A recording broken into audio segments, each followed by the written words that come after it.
owner should have the horse of their dreams to help them achieve their goals. She runs horsemanship clinics and clinics on the trail where people develop skills to enjoy their horses away from the arena. Stop!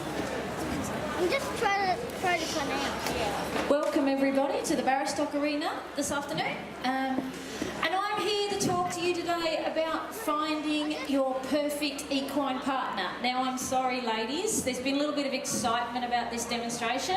Apparently a few people missed the equine part in the description.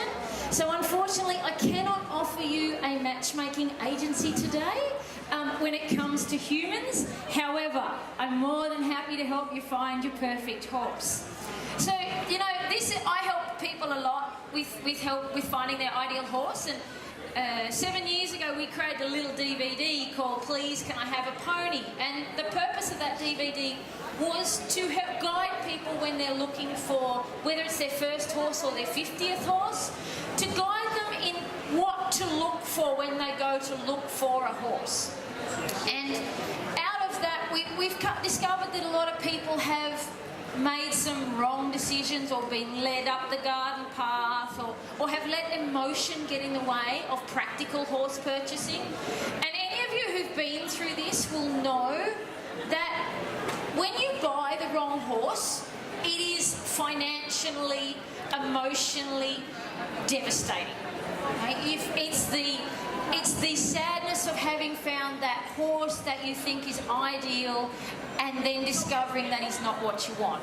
It's the emotional cost, and I was just talking to somebody who is a Paralympian out the back, and she has a horse that is an amazing horse but is not good enough for what she wants, but more importantly it has a few behavioural issues. So she has just said to me, she said, I'm going to lose a heap of money on this horse. So you know, it doesn't matter what level you are, it doesn't matter whether you are looking at buying the first pony for your child or whether you're buying your future competition partner.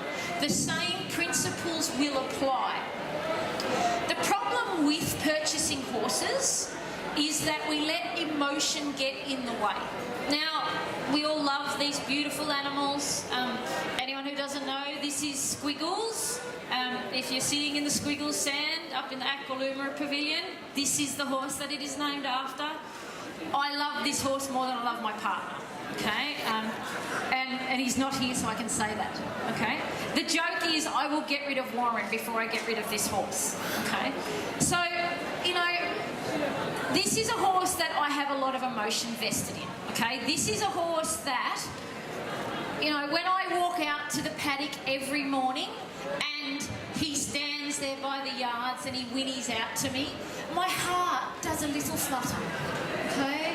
I do a little sing because I have this beautiful animal that means so much to me and is so happy to see me. Now, I'm not complaining about this horse, okay? This horse is everything, or he's more than I ever could have asked for, to be honest. But imagine if I had bought this horse and I developed all of those emotions and that emotional attachment, and then reality sets in and I suddenly discover that this horse is actually not what I need. It's a bit like selling your firstborn child, okay? Although there are times when you all have probably thought about that. But you know, you don't want to do it, okay? You don't want to get rid of the animal that you love, the animal that, you know, makes your heart do that little dance, okay? So it sounds like cold hard reality, but you are better off to spend a little time and a little money at the start and get the horse that suits exactly what you need than you are to go out and buy the first horse that you come across that looks pretty and whinnies at you when you walk into the seller's stable. And you know, the first thing I say to people all the time is when you're going to buy a horse, go and write a list. And I do not care if on that list you put your horse must be pink with purple polka dots and he must have 4 white socks and a big white blaze. Okay, if that's what you want, put it on the list. Okay, I have not an issue with what you actually want on the list. It's what happens next with the list. So what we do is we get our list and we go through and we put everything on the list.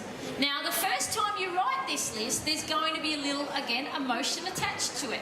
So write it and put it away for a day or two and then come back to it and readdress the list and look at everything that is on the list and think how much of that is actually just something that I want and how much of that is something that I need. And I'll give you a classic example.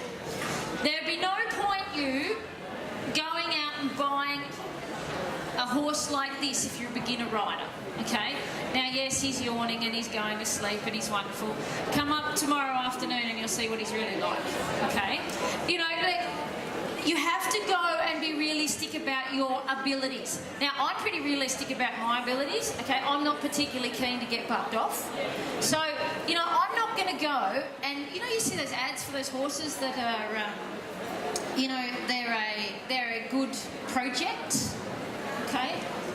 Now, I make my living in this game, and even I've gone beyond the project stage of my life. You might be a fantastically capable horse person and that's what you want, and that's fantastic. But the other thing is what you don't want to go and do is if you're a beginner rider, especially if you are a junior beginner rider, if you've got kids who are learning to ride, the last thing you want to go and buy is a young horse. Okay? There are exceptions to this rule, but let's be honest. You know, you've all heard that saying, oh, they'll grow together. Okay?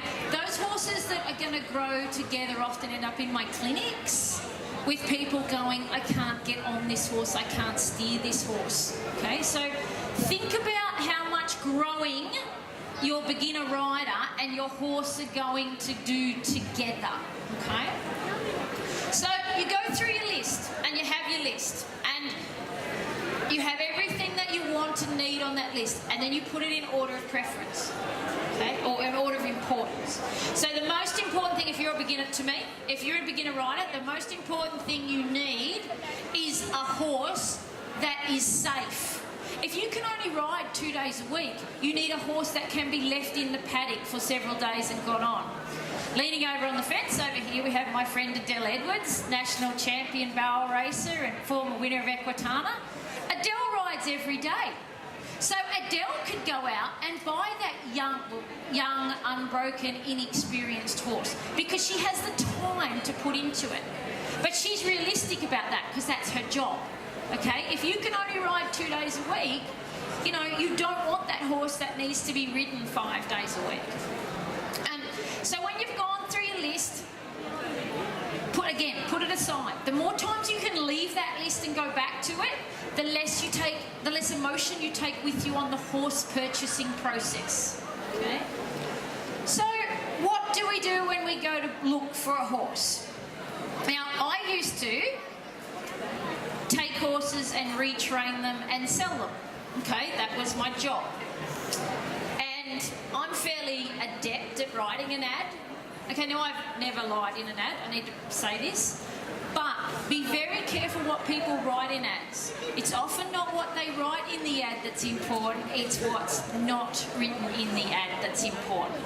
Now, if I put a photo up of this horse and you saw a big, beautiful chestnut gelding and I said, you know, trained by a professional trainer and blah, blah, blah, I can tell you a lot that says, if you read the ad carefully, does not like cattle work, isn't particularly lovely to ride on the trail, you know, and a few other things, okay?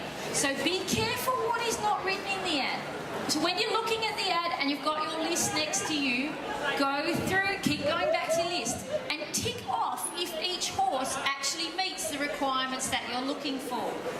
Now, you might be able to sacrifice a few things. So remember I said I don't care if you want a pink horse with purple polka dots, okay? You know, you're probably going, if you're going to be realistic about this, you're going to work out that pretty soon the pink horse with purple polka dots is going to be a little bit hard to find. So you might actually get to drop that off your list, okay?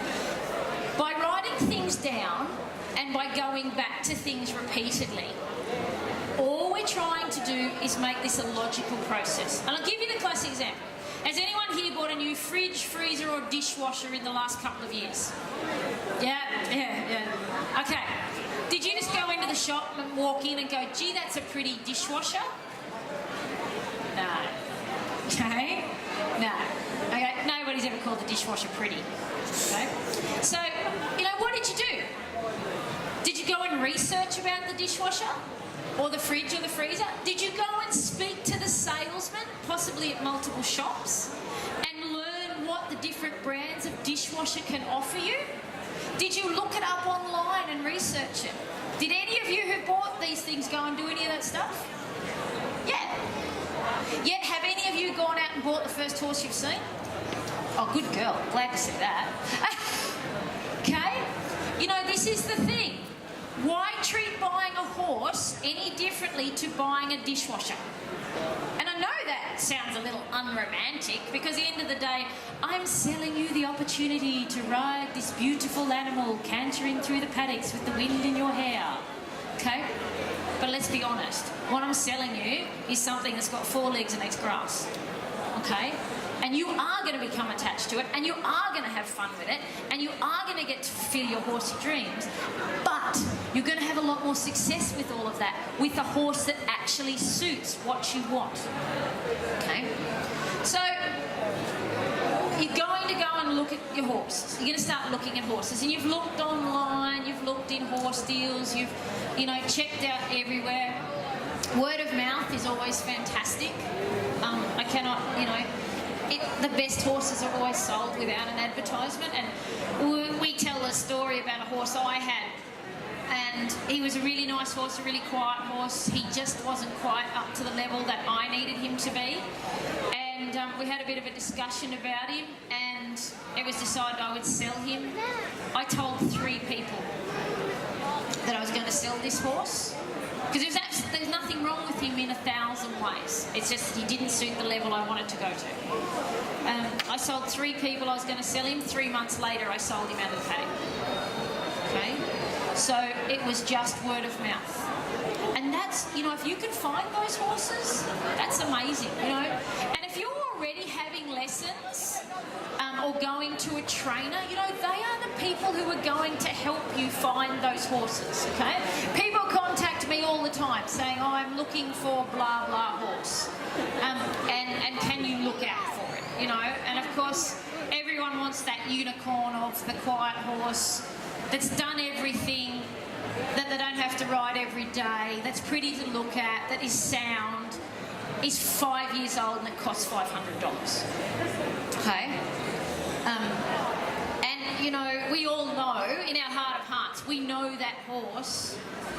It might occasionally exist, but we know it very seldom exists. Okay?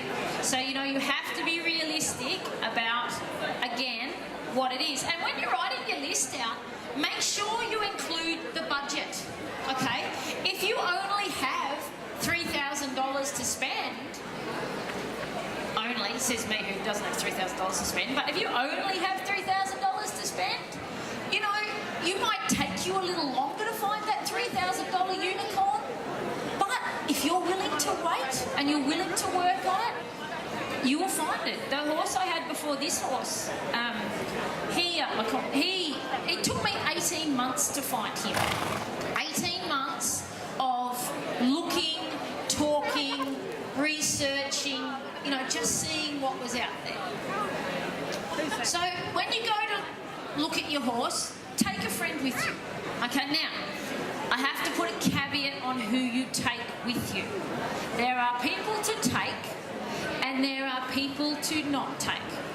So, does anyone here know somebody who is what I would term a horse collector? Who just loves to buy horses? Yeah, okay. I live with one. So, you have to be a little aware of who you take with you. You do not want to take the horse collector. And I was doing an interview with Horse Chats recently and talking to Glennis about it afterwards. And she was saying the other thing that she finds is not only the friend who wants you to buy the horse that they can't afford, keep, fit in their paddock, but it's also the coach. Sometimes you may have a coach who sees a horse that is beautiful and, is amazing, and they may get a little excited about what they could do with that horse rather than what you could do with that horse. Okay? So again, again, it's about being aware of who you take with you. And when you take that person, give them your list. Make sure they know what you're looking for, preferably before, okay? Word them up. Hopefully they will know you. Hopefully they will either be a good friend or they will be an instructor who you've worked with a lot. You know, someone who does really, really know what you need. Take them with you. And here's the next thing. There is no good taking that person, and I have done this. There's no good taking that person if you do not listen to what that person has to say. Now, for those of you who don't know, I live in New South Wales, and I came with a client to Victoria to look at a horse. It was a 2-day trip. It involved staying, you know, overnight, all the rest. We got to where we were going to look at this horse, and I said to the client, that horse is lame, there's something wrong with it. I rang my farrier and spoke to him. I rang my body worker and spoke to her, explained the situation. They all said, do not buy that horse. She'd taken the float, which I'll talk about in a minute, and she bought the horse. And I'm not talking, it wasn't a $500 horse, I'm talking quite a lot of money. And of course, what happened? She bought the horse as a Western Pleasure prospect, or Western Pleasure horse. She never competed that horse. He was lame the whole time she owned him.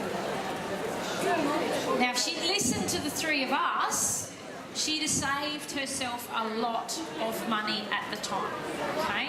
And the heartbreak, like she was devastated. But at the end of the day, all I could kind of say was, well, I did warn you. Those of you who've been to my clinics will know I'm not always the most sympathetic human being in the world. Hey, Joe. So, you know, it's a tough deal, but you have to think about this. And that taking the float with you, I cannot stress enough. The price, the extra fuel, I know fuel's expensive, but the extra money you're going to pay to drive that float, I don't care if it's 6 hours or 8 hours on a second trip to go and pick up the horse, is nothing compared to the amount of money you're going to spend if you have a horse that has got soundness issues, or if you have to sell the horse again. You know, you are better off to leave the float at home, okay? I don't care if you have to put the horse on a transport, okay? The $800,000, whatever a transport is going to cost you, is still going to be a hell of a lot less than buying the wrong horse, okay? Gee, be easy. Can I see we're talking about getting the title of this a bit mixed up before. Be kind of easy, sorry boys, be kind of easy, girls, if we could do this with blokes, wouldn't it? You know, we need a little bit more of a system whereby we can test them out a little more and send them back. Okay? I'm in so much trouble. Don't anybody put that on Facebook. Okay? So, you know, we go and look at our horse. We go with our friend, we've got everything teed up. Okay? We turn up. The horse is there. Now, I really like, when we used to sell horses, we would always make sure the horse was in the paddock when the prospective buyer arrived, because I had nothing to hide. And I wanted to see these people, I want to see this horse caught in a paddock. You turn up somewhere and the horse is tied up, saddled up, and has sweat on it, I'd be starting to ask some questions about what's actually been going on. So you want to make sure that all of that is, like, you know, just check, just ask questions, you know, see what's going on. And remember, you're going to have that list with you, and on that list it might say horse can be left in the paddock for a month and then ridden without groundwork. Okay, fantastic. So then you go to get on the horse. Now, I always like the seller to get on the horse first. Now, you guys have been watching this horse for, I don't know, how long so far? You know, like, you can see he is pretty keen to move around. You can see that he doesn't want to stand still. Now, that's with me riding him. Can you imagine what it would be like if a beginner got on him, or someone who was a bit scared? Okay, he's just a little, he's a little nervous, he's excited, you know, he's like, what am I doing here? So, you know, the next thing is with all of this, what we need to make sure is I want to see the seller get on the horse first, okay? I want to see the seller ride the horse. Now, this is one of my big... I do not negotiate on this, okay? This is something I do not negotiate on. If I turn up to look at a horse and it's broken in and you know, has been ridden, and the seller refuses to get on the horse before myself or my client, I'm going home, okay? Because at the end of the day, there's only one of me. Some of you will tell you that's a good thing. There's only one of me, and I can't replace me. So if I swing a leg over a horse that I don't know, and he takes exception, and I get hurt, that person selling that horse isn't going to pay my bills for the next 6 weeks, 2 months, 3 months, whatever it is, if I get hurt. So, you know, I'm going to expect the seller to get on the horse first. Now, if a seller says no, we're done, okay? I have other places to be. I have better horses to look at.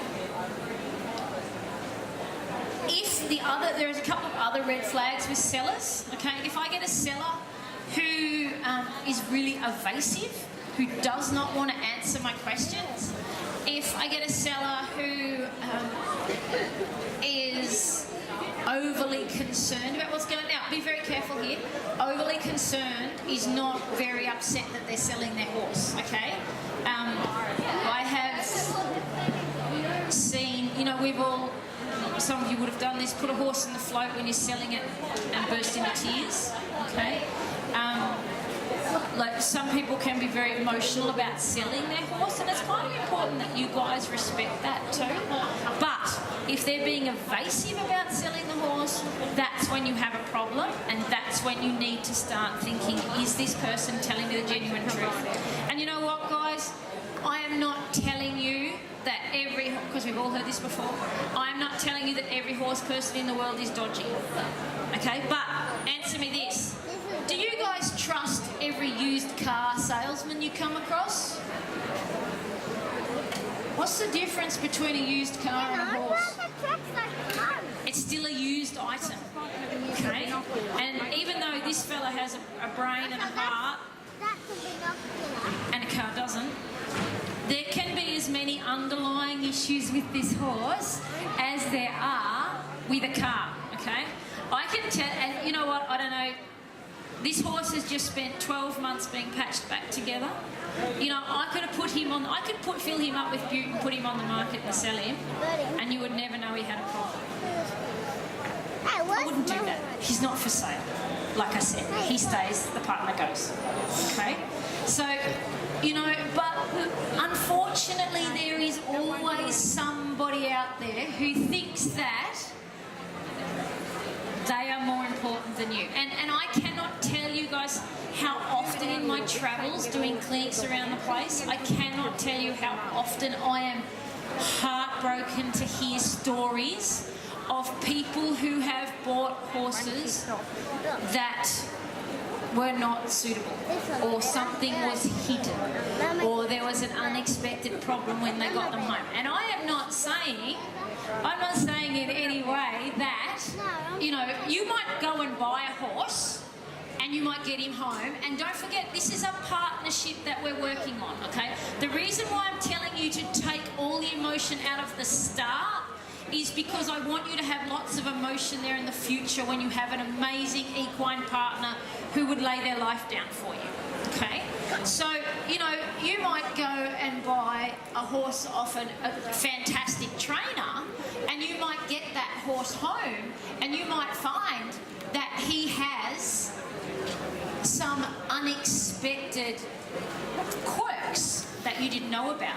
That's not necessarily the fact that that person has hidden anything from you. And I can tell you a story about a very good friend of mine who's internationally renowned, who sold a horse to another friend of mine who's a very good horsewoman, and she got that horse home and had all sorts of trouble with it. Now, the seller hadn't ripped her off, okay? The seller had not ripped her off at all. It was just that the combination was different. The horse went from a very successful male trainer to a female trainer. They ride differently, even though they've worked together. So there was just a few things going on that they had to work through. And this is the other thing. We talk about this partnership deal, this relationship deal, and horses, you know, horse training, it doesn't matter who you are. Horse training is a journey, okay? You're never finished, okay? You know, this horse isn't finished. We're still working on stuff together all the time. So, you know, this is the thing. You may get a horse home, and I don't want, like I've said to you, you know, be aware about what the seller is not telling you, or what the seller may be hiding, or what's going on. But please, let me stress the point that when you get the horse home and suddenly it's not everything you want, it may simply be that you might need a little help with that horse, okay? You may need a little bit extra assistance whereby, you know, that horse has some buttons that you don't know, or that horse has got some little things that you need to work through. And that might mean you contact the seller, or you contact the trainer, or you just go to some clinics or get some lessons and get some help and work out where exactly things are going wrong. One of the really unfortunate things, and this applies to the whole horse purchasing process, one of the really important things to remember is that we now live in a society of instant gratification, okay? You know, you all are used to carrying around your mobile phones, and the instant you want to talk to somebody, you send them a message, a text message or a Facebook message, and if they don't answer within 5 minutes, I bet your thumb starts itching. Okay? I bet you're like, where are they? Where are they? Where are they? Works really well at my house because we have no mobile reception, so people think I'm ignoring them, and it's just that I'm outside working. So, you know, like, you have to be a bit aware of the fact that with the whole thing that we expect everything straight away, one, that tends to mean we think we can go out and just find an amazing horse with absolutely no effort.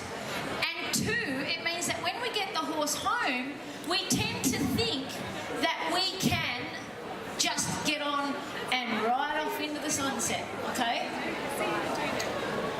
You know, Roy Rogers didn't just do that the first day he got on that horse. No. You have to work with these animals, okay? You have to work with them, and that might mean it's actually you that needs the help, not them, okay? So remember, we're looking for our ideal equine partner, okay? We're looking for the ideal equine partner. You know, and that might mean our ideal equine partner takes a little bit of work. You know, this horse, when I first started riding him, he was a terrifying critter, okay? He's kind of big and he's kind of powerful. And I can tell you, when he feels like he wants to be big and strong and powerful, he can be a very big horse, okay? So, you know, we've worked a lot on that together. I just didn't go, oh, damn horse, it's all his fault. I'm a horse rider, I know what I'm doing. Okay, I've got a lot of help with this horse. And as a result of that, you know, we've got what I think is a really good partnership. So, when you go to look at the horse, okay, going back to where we're talking about, people don't always have the best intentions at heart. We want them to ride the horse first. Okay, I want to see them get on and ride the horse. I'd actually like to see them groundwork the horse. I'm a bit big on groundwork, some of you know. And so I would like to see the horse worked on the ground first. And then I would like to see the owner ride the horse. If you have someone with you, your next opportunity is to put that person on the horse. Okay? You want to see them ride the horse. And this is where your phone does come in handy. Okay, I'm renowned for slagging off about mobile phones. But this is where your phone will come in handy. Video. Video, video, video. Okay? These days, most of us have phones with a fair amount of video capability. Get a video of that horse. The more video, it's free. It doesn't cost anything. It's about the only thing buying a horse that isn't going to cost you anything is videoing the horse. Okay? Video the horse. Video the horse with someone else riding it. Because what we're going to do is, I'm not going to let you buy this horse on the day that you go and look at it. Now, like I said, I don't care if you're looking looking at a Grand Prix dressage horse or if you're looking at a Shetland pony, okay, you're not taking that horse home today, but you're going to take the video home. And here's the thing. When you watch a video on your phone or on your computer, do you get as emotionally attached to it when you can actually walk up and feel the warm air coming out of their nose and pat their, well, I would say luxurious, but there's not much left, mane, you know, rub their beautiful silky coat, okay? These are all the things that make people like me get up in the morning, okay? Is the fact that I can walk outside and touch this, okay? But if I've got a video, I have broken that continuity, okay? I've turned it into a two-dimensional thing that is sitting in front of me that I can now watch, okay? So, I'm going to watch that video. I'm going to, again, take the emotion away from the purchase. And then I can make a more objective choice. Now, if you have to travel a long way to go and look at a horse, you know, go and stay in a motel. And if you can, go back a couple of days and ride the horse, okay? Motels aren't that dear these days, and there's plenty of them, okay? You know, go and look at this horse on multiple days, okay? And keep the video and look at the video at night, but go back and ride the horse. And this is really important, and especially, and tomorrow I'm doing a demo on trail riding, but, you know, if you want, take the horse where you want it to actually work for you, okay? So if you want to go trail riding, take it trail riding. Like, what is the point in buying a trail riding horse that you've just ridden around somebody's arena? Okay, like, if you live somewhere like Canberra, arrange to meet that in Canberra they have some amazing trails out from Equestrian Park out to the Arboretum. Like, that's perfect. What a perfect place to test a trail riding horse. You know, you might have a friend who has a property. Arrange to meet the seller there and take the horse for a trail ride, okay? If you're going to, you know, if you want to dress such a horse, take it to a different arena. Take it to somewhere that is not its home environment, okay? Because remember, these horses are often quieter at home and calmer at home because they know what's going on.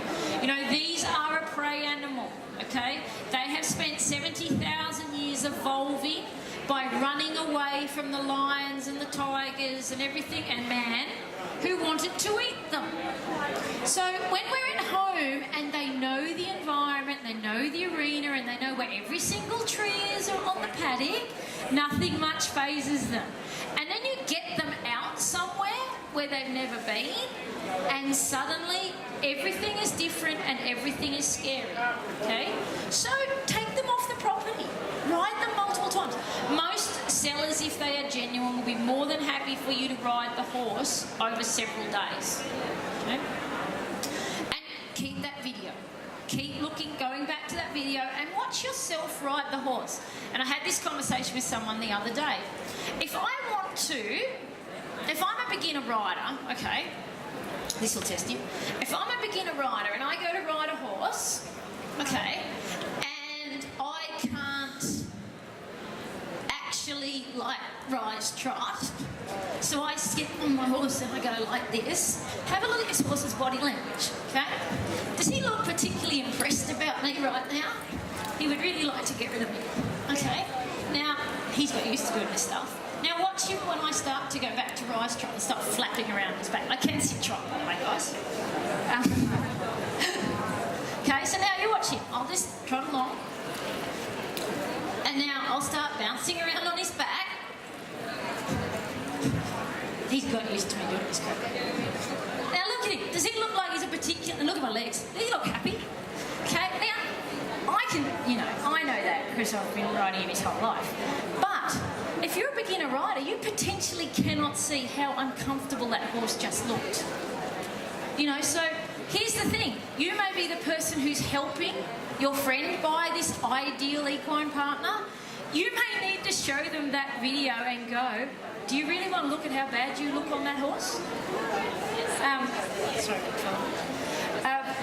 So, you know, sometimes a little hard reality goes a long way, okay? You know, sometimes we have to be told the things we don't want to hear. And that happens to me too, don't worry.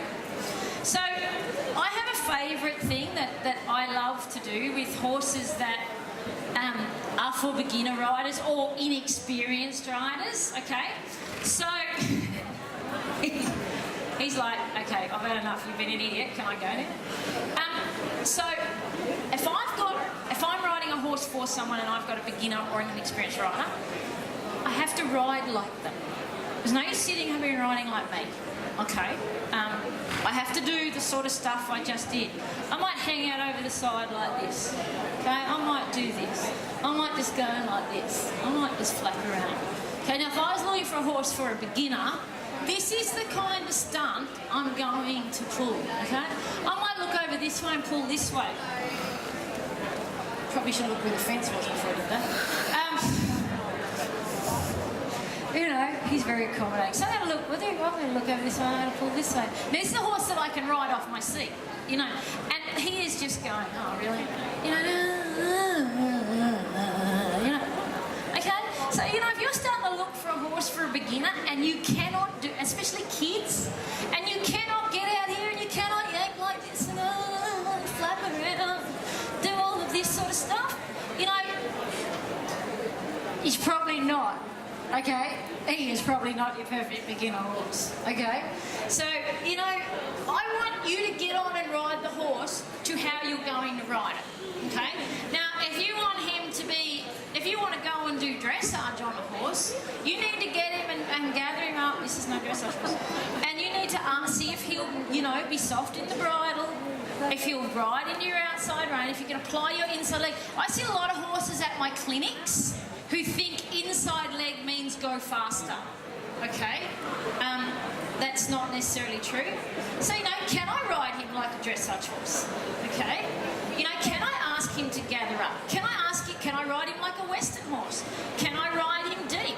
If you're, I know this sounds like common sense, but what happens is, this is what I keep going back to, what happens is people, I swear, they go to buy a horse and they get out of the car and they take their common sense, pull it out their ear, and they sit it on the dash. Okay? And this is why I'm saying this is really like common sense stuff. A mate of mine, Ian Francis, has a saying, the problem with common sense is it's not that common. Okay, you know? So we have to think about this and break it down. So can I ride him how I want him to go? Can I get him to give to the bridle and be soft in the bridle? If that's, you know, if you want to ride Western and you want to ride on a soft contact and you want to blend your horse, you know, can he do that? Okay? There's no good going to look at a horse that you want to go and do, say, ranch riding on. There's a lot of ranch riding on here today. You want to go and ranch ride on and you sit there and go, I'll just go for a walk. Okay? And the other thing is, all three paces. I cannot tell you how many people have bought a horse I've spoken to and they didn't canter the horse when they bought it. They walked it, they trotted it, but they said, oh, I'm not confident enough to canter the horse today. What? Like, you might not be. Come back another day. But for, say, canter the horse before you buy it. Okay? Maybe maybe there's a canter issue. Maybe it's, you know, there's something else going on that you don't know about. You need to be aware of all of that before you take the horse home. And the other thing about being aware of stuff before you take a horse home, I always tell people to take their gear, take their saddle, okay? You know, a saddle like this is a $3,500 saddle. I'd kind of like to know if it was going to fit my new horse before I took it home. And I know $3,500 is not a lot of money for some of those really nice English saddles that are out there on the market.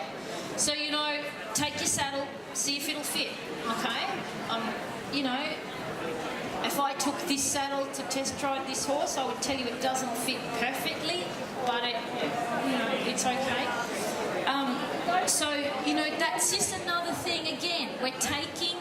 We're making sure we're turning this into a business transaction. At the end of the day, remembering this is a business transaction. You are giving somebody your hard-earned cash for a horse. You are giving somebody your hard hard-earned money for something that you have to put up with every day. If we have, again, going back to the male analogy, sorry boys, you know, if you know, and a lot of us are getting older now, it's not this simple anymore, but when we were younger and we had boyfriends, and I guess we could say, for, you know, and for the boys, they had girlfriends, you know, if you didn't like them, you know, if you got sick of them, okay, you just got rid of them. Yeah, these days I think they send texts or send Facebook messages, don't they? But, you know, like, you'd say, right, you're dumped. You know, go back to school. How easy was that? Do you know why it was easy? And I will bet you when you first had that boyfriend or girlfriend, every time you saw him, you had the little heart flutter, and you just thought they were wonderful. You thought you were going to spend the rest of your life with them. And 6 weeks later, you're like, oh my God, I cannot stand you. Get out of my face. Okay, how easy is it to get rid of that boyfriend or girlfriend when that emotional attachment is gone? Okay? But, how hard is it to get rid of the horse that we're still emotionally attached to? Okay? Like, you know, and I know I keep talking about him, but, you know, we were offered a lot of money for this horse and I turned it down. Okay, he's a once-in-a-lifetime horse.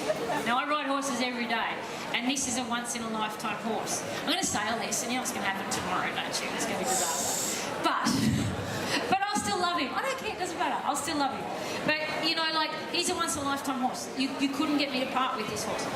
You know, but it took me, so I've been competing in what I compete in for 20 years. I won't tell you how old that makes me.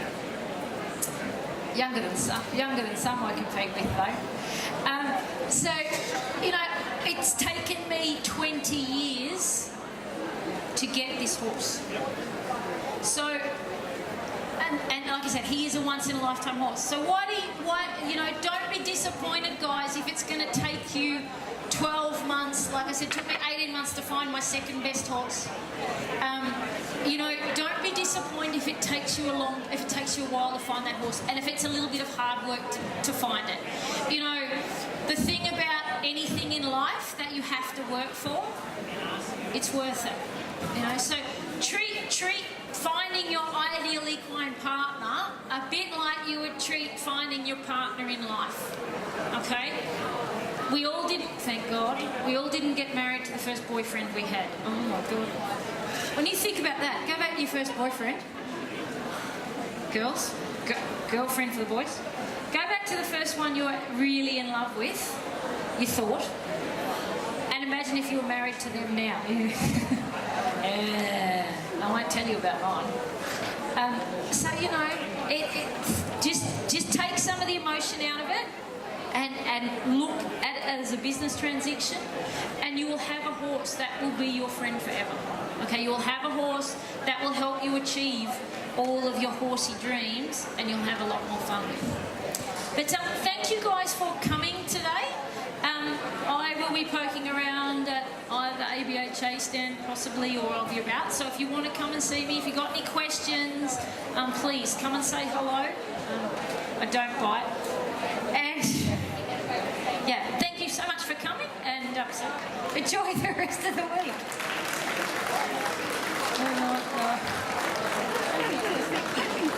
He's like, oh, thank you, finally applause.